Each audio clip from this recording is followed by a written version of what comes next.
Praise the Lord. The best wishes to you and your family members in the name of God. దేవునికి మహిమ కలుగునుగాక. దేవుని నామము పేరిట మీకును మీ కుటుంబ సభ్యులందరికీ శుభాభివందనములు. Today God promise. ఈరోజు దేవుని వాగ్దానము, నేను మోయలేని బరువు వలె అవి నా మీద మోపబడి ఉన్నవి. కీర్తన గ్రంథము 38వ అధ్యాయము 4వ వచనం.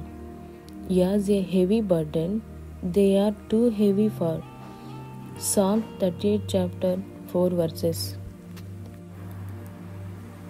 ఈరోజు ఈ వాగ్దానం ద్వారా దేవుడు మనతో చెప్తున్న మాట, పాపం యొక్క బరువును కూర్చి సాధు సుందర్ సింగ్ గారు ఇలా అంటున్నారు.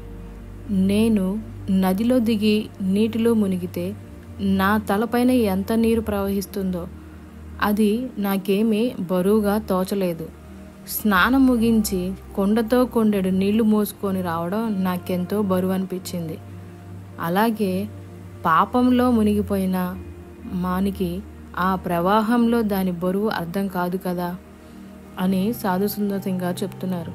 మనం కూడా మన జీవితంలో దేవుని యొక్క గొప్పతనాన్ని, ఆయన ప్రేమను, ఆయన రక్షణను తెలియనప్పుడు మనము కూడా పాపభారంతో మునిగిపోయి ఆ ప్రవాహంలో కొట్టుకొని పోవుచుండగా దేవాతి దేవుడు మనల్ని కరుణించి ప్రేమించి మన కొరకు తన కుమారుని బలిగా అర్పించి మన పాప భారంను తీసివేసెను.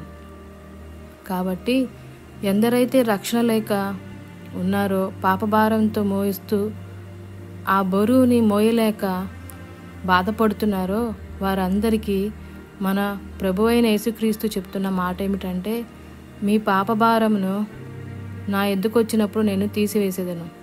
కాబట్టి నా ఎద్దుకు రమ్మని దేవుడు దినమెల్లా చేతులు చాపుచున్నాడు. కాబట్టి మనమందరము కూడా ఎవరైతే రక్షణ లేక పాపంలో మునిగిపోవచ్చున్న వారందరి నిమిత్తము వారు రక్షణలోనికి వచ్చే విధంగా మనం అందరము ప్రార్థన చేద్దాం. పరిశుద్ధుడా, ప్రేమ కలిగిన మా తండ్రి, మీకెన్నో వందనములు, స్తోత్రములు.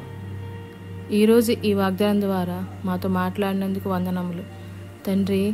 ఈ వాగ్దానం ఎంతమంది అయితే వింటున్నారో వారందరి జీవితంలోనూ వారి కుటుంబంలోనూ పాపం నుంచి తొలగించి రక్షణ దయచేయమని, ఆ బరువును తీసి తేలిక చేయమని నజరేయుడైన యేసుక్రీస్తు అతి పరిశుద్ధ నామమున అడిగి వేడుకొనుచున్నాను తండ్రి.